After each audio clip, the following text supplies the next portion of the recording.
Желіде жақсы жаңалық тарады, барша хабардар болсын. Бұл жаңалық үшін видео рекомендациясына бір емес, мыңдаған лайк бассаңыздар дейді.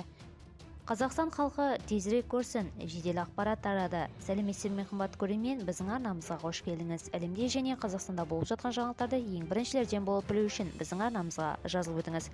Видео астына бір дана лайк белгісін басып қойып, видеомызды жақындарыңызға таратуды ұмытпаңыз. Қазақстан халқы қоры қаңтар оқиғасы кезінде қаза болғандардың балаларына грант береді.